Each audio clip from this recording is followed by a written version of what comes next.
Oke, selamat datang kembali di penelusuran kita. Anda pernah dengar cerita soal orang Moravia? Ini di abad ke-9. Jadi, bayangin aja di daerah yang sekarang Slovakia, itu kan tadinya banyak penutur bahasa Jermanik. Nah, tiba-tiba muncul nih kelompok baru, ngomongnya bahasa Slavia. Ada satu cerita agak ngeri sih, mereka nyiksa pejabat Franka gitu.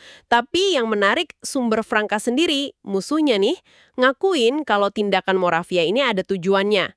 Kayak semacam balas dendam, tapi juga ada strategi politiknya, gitu. Menarik. Dan bukan cuma cerita ya, ada bukti fisiknya juga kan? Betul, arkeologi nemuin benteng-benteng mereka, katedral besar. Jadi ini bukan gerombolan barbar nggak teratur, mereka cukup terorganisir. Oke. Nah, cerita kayak gini kan langsung bikin kita mikir ya. Anda mungkin bertanya-tanya, ini orang-orang datang dari mana sih? Terus kelompok kayak gini tuh gimana terbentuknya? Iya, pertanyaan mendasar banget itu. Nah, ini dia inti pembahasan kita kali ini. Kita mau bedah bareng-bareng bab 1 dari bukunya Peter Heather, judulnya Empires and Barbarians. Fokusnya di bagian migran dan bangsa barbar.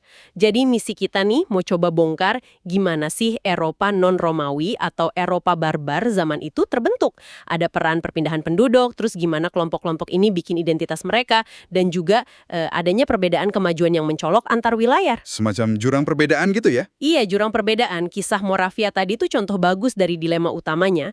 Kelompok ini cenderung pindah nyari kesempatan atau malah bangun kekuatan di tempat mereka. Nah, mari kita kupas. Oke, jadi kita mundur dulu nih, sekitar 2000 tahun lalu. Eropa Utara dan Timur itu kayak gimana sih? Wah, jauh beda sama sekarang pastinya. Ya, lupakan gambaran modern deh. Kata buku ini sebagian besar masih hutan lebat banget. Betul. Pertanian juga masih terbatas. Apalagi di utara. Tanahnya liat, berat. Butuh bajak besi yang ditarik banyak sapi. Namanya karuca. Dan itu masih langka. Jadi pemukimannya kecil-kecil gitu ya? Terpisah-pisah. Iya, kayak pulau-pulau kecil di lautan hutan. Hidupnya seringkali pas-pasan, subsisten aja. Nah, buku ini menekankan adanya perbedaan yang cukup signifikan antar wilayah barbar ini. Perbedaan gimana tuh? Jadi ada semacam 3 zona utama kalau kita lihat dari sumber-sumber Romawi dan arkeologi. Pertama, zona barat. Ini didominasi penutur Celt. Mereka yang paling maju karena dekat Mediterania.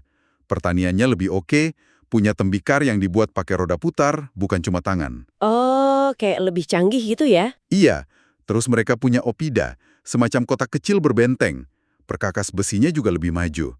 Nah, banyak wilayah Celt ini baru aja ditaklukkan sama Roma waktu itu. Oke, itu zona barat. Terus? Zona kedua, lebih ke timur, ini wilayahnya penutur Jermanik. Di sini pertaniannya nggak seintensif Celt. Budaya materialnya juga lebih sederhana. Pemakamannya biasanya kremasi sederhana. Tembikarnya buatan tangan, logam nggak secanggih di barat, nggak ada opida. Jadi kelihatan ya bedanya? Kelihatan banget. Terus ada zona ketiga, jauh di timur. Ini daerah hutan-hutan. Budaya materialnya lebih minimalis lagi. Posisi orang Slavia di zaman ini masih jadi perdebatan sih. Tapi intinya, makin ke timur, makin sederhana teknologinya. Oke, jadi ada gradasi gitu ya. Makin jauh dari Roma, makin beda tingkat perkembangannya. Tepat. Dan kesenjangan ini penting banget. Romawi sendiri ngelihatnya gitu. Mereka anggap dunia Celt itu lebih berharga buat ditaklukkan dibanding dunia Jermanik. Ekonominya lebih menarik buat Roma. Jadi keputusan Roma buat nggak lanjut menaklukkan Jermania setelah kalah di Teutoburg itu bukan cuma karena takut kalah lagi. Bukan cuma itu. Kekalahan Teutoburg itu memang pukulan besar. Tapi Roma sebenarnya berhasil balas kok setelahnya. Keputusan final buat nggak ekspansi lebih jauh ke Jermania itu lebih ke hitung-hitungan prosaik. Hitung-hitungan gimana? Ya, potensi pajak yang bisa didapat dari sana dianggap nggak sebanding sama biaya militernya. Mahal kan buat naklokin terus ninggalin garnison di sana. Jadi secara ekonomi nggak worth it buat Roma. Kalkulasi strategis yang dingin aja. Oke, masuk akal. Jadi latar belakangnya jelas ya, Eropa yang pecah-pecah, tingkat kemajuannya beda jauh, ada Roma yang superpower, terus ada wilayah barbar yang macam-macam. Nah, di tengah kondisi kayak gini, gimana perubahan besar bisa terjadi? Dulu kan jawabannya simpel banget, migrasi. Ya, itu pandangan lama yang dominan banget. Pertama sebelum Perang Dunia Kedua. Betul, sejarah Eropa awal abad pertengahan itu dilihat sebagai cerita tentang bangsa-bangsa yang pindah rame-rame. Migrasi dianggap mesin penggerak utamanya. Hmm, Buku ini juga ngingetin contoh klasiknya kan, runtuhnya Kekaisaran Romawi Barat itu sering banget dikaitin sama gelombang migrasi bangsa Jermanik. oh iya, God, Vandal. Nah, orang Goth pindah ribuan kilometer dari Laut Hitam sampai ke Perancis Selatan. Vandal lebih gila lagi, dari Eropa Tengah nyebrang sampai Afrika Utara.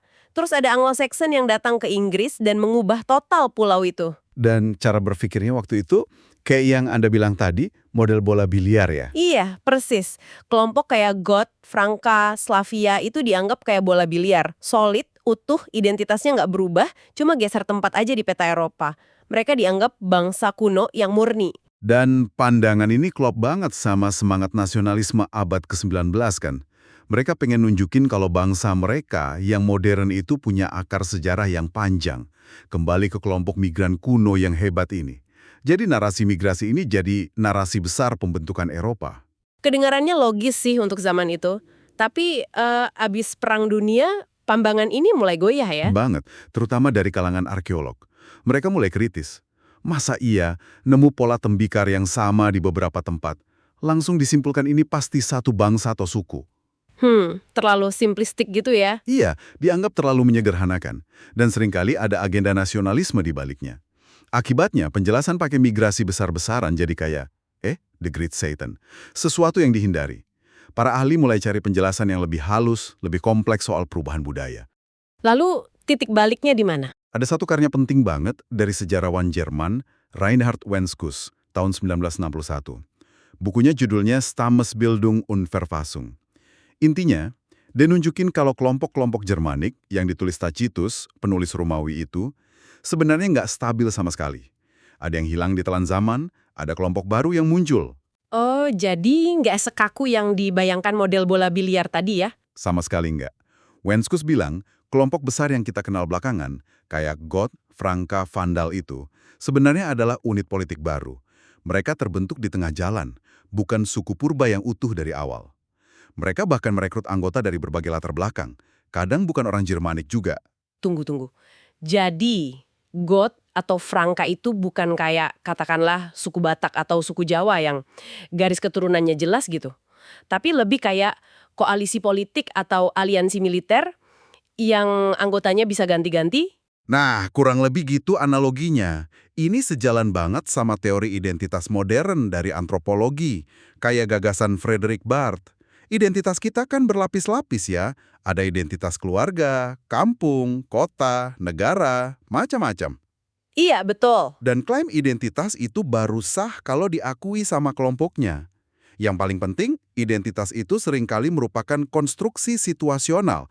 Artinya, label Goth atau Franka itu bisa jadi dibuat, dinegosiasikan, maknanya bisa berubah, bahkan bisa hilang, tergantung situasi politik dan sosial saat itu.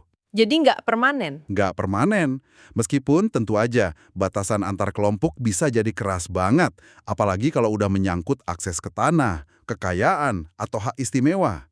Tapi intinya, identitas itu jauh lebih cair dari yang kita bayangkan di model lama. Wah, ini benar-benar mengubah cara pandang ya.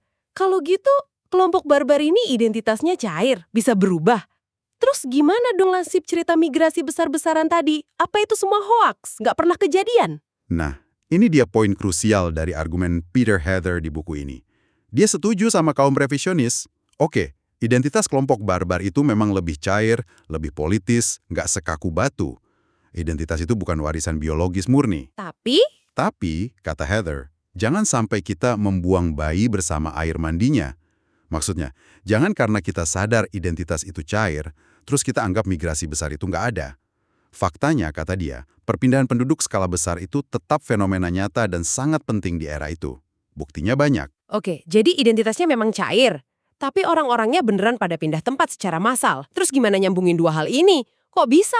Nah, kuncinya, menurut Heather, adalah melihat dua proses ini, migrasi, dan pembentukan unit politik yang lebih besar dan terorganisir, yang kita sebut state formation, atau pembentukan negara, bukan sebagai dua hal terpisah, tapi sebagai, dua sisi dari koin yang sama. Dua sisi koin yang sama maksudnya? Ingat orang Moravia di awal tadi? Mereka nggak pindah jauh-jauh banget, tapi mereka membangun kekuatan politik di tempat mereka. Bikin benteng, punya struktur pemerintahan. Nah, Heather mengajukan semacam teori medan terpadu. Dia bilang, migrasi dan pembentukan negara itu seringkali merupakan respons alternatif terhadap stimulus yang sama. Stimulus yang sama. Stimulus apa tuh? Stimulus utamanya adalah kesenjangan, ketidaksetaraan atau inequalities yang udah kita singgung tadi. Perbedaan besar dalam hal kekayaan, teknologi, keamanan, kesempatan hidup antara dunia Romawi dan sekitarnya yang lebih maju dengan wilayah barbar lain yang lebih tertinggal. Oke, coba saya pahami pelan-pelan. Jadi, karena ada perbedaan besar antara wilayah yang kaya dan maju dengan yang kurang, kelompok-kelompok di wilayah yang kurang ini punya pilihan gitu ya? Betul, mereka punya pilihan strategis dalam menghadapi kesenjangan ini. Pilihannya apa aja? Ya, secara garis besar ada dua respons utama, menurut Heather. Pertama, mereka bisa pindah, migrasi, pindah mendekati sumber daya, pindah ke tempat yang lebih aman, atau pindah untuk menjarah kekayaan. Oke, pindah. Terus yang kedua? Yang kedua, mereka bisa coba membangun kekuatan sendiri di tempat mereka berada, mengorganisir diri lebih baik, bikin struktur politik yang lebih kuat, ningkatin kemampuan militer. Ini proses pembentukan negara atau state formation. Tujuannya bisa untuk mengelola sumber daya lokal lebih efektif, bertahan dari tekanan luar, atau bahkan untuk bisa bersaing atau menantang tetangga yang lebih kuat, termasuk Roma. Oh, oke. Jadi pindah, migrasi, atau bangun kekuatan state formation itu dua cara berbeda untuk merespon masalah yang sama, yaitu adanya kesenjangan besar tadi, begitu ya? Tepat sekali. Itu dia inti argumennya Heather. Dua strategi ini nggak saling eksklusif juga. Kadang bisa terjadi bersamaan atau bergantian. Dan menurut Heather, interaksi kompleks antara migrasi dan pembentukan negara inilah yang pelan-pelan tapi pasti mengubah total peta politik dan sosial Eropa.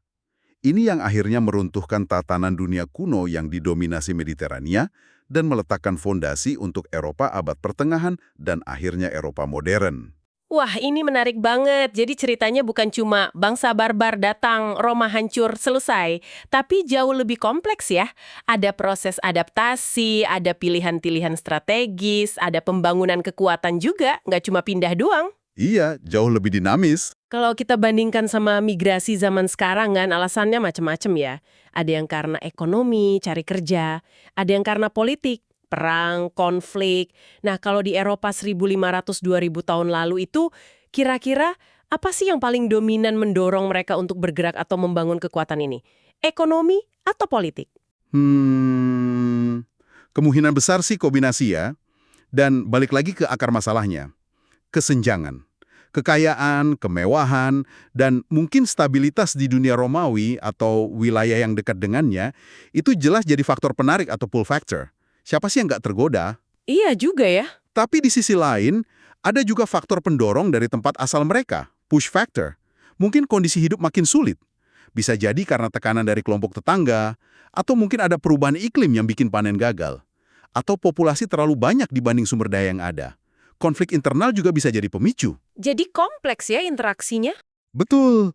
Jadi, keputusan untuk pindah atau membangun kekuatan itu hasil dari kalkulasi yang rumit, menimbang antara harapan ekonomi di tempat lain dan realitas politik atau lingkungan di tempat asal. Oke, artinya kalau kita mau paham periode ini, kita nggak bisa cuma hafalin nama suku Goth, Franka, Vandal, terus tanggal perangnya. Tapi kita perlu ngerti gimana masyarakat itu beradaptasi sama perubahan besar. Gimana identitas kelompok itu ternyata nggak kaku, tapi bisa dibentuk, bisa dinegosiasikan. Dan gimana pergerakan manusia sama pembentukan negara itu seringkali nyambung sama isu kesenjangan ekonomi dan perebutan kekuasaan. Persis. Dan tema-tema ini rasanya masih relevan banget ya sampai sekarang. Kalau kita lihat isu migrasi global hari ini, atau perdebatan soal identitas nasional, atau ketimpangan antar negara. Pola-polanya mungkin ada kemiripan? Bisa jadi, bisa jadi. Sejarah memang sering berulang dalam pola-pola tertentu. Oke, kalau gitu mari kita coba simpulkan pembahasan kita dari bab 1 buku Empires and Barbarians. Jadi kita udah lihat ada perdebatan nih antara pandangan lama yang fokus banget sama migrasi besar-besaran oleh bangsa yang dianggap utuh dan nggak berubah. Model bola biliar tadi. Iya, model bola biliar. Nah, itu dilawan sama pandangan revisionis yang bilang, identitas kelompok itu cair banget, politis sifatnya, dan mereka cenderung mengecilkan peran migrasi. Migrasi jadi nggak penting lagi gitu ya. Nah, analisis dari Peter Heder ini menawarkan jalan tengah yang menurut saya menarik banget. Dia mengakui, oke, identitas itu memang cair, memang politis, tapi jangan lupakan juga kalau migrasi skala besar itu beneran terjadi dan penting. Jadi dua-duanya penting. Ya, kuncinya adalah melihat migrasi dan pembentukan negara itu bukan dua hal terpisah, tapi sebagai respons alternatif terhadap stimulus yang sama. Dan stimulusnya adalah Kesenjangan. Perbedaan besar dalam perkembangan ekonomi dan politik di Eropa saat itu. tepat. Nah, sebagai penutup, mungkin ada satu pemikiran terakhir dari Anda untuk pendengar kita renungkan? Mungkin ini ya.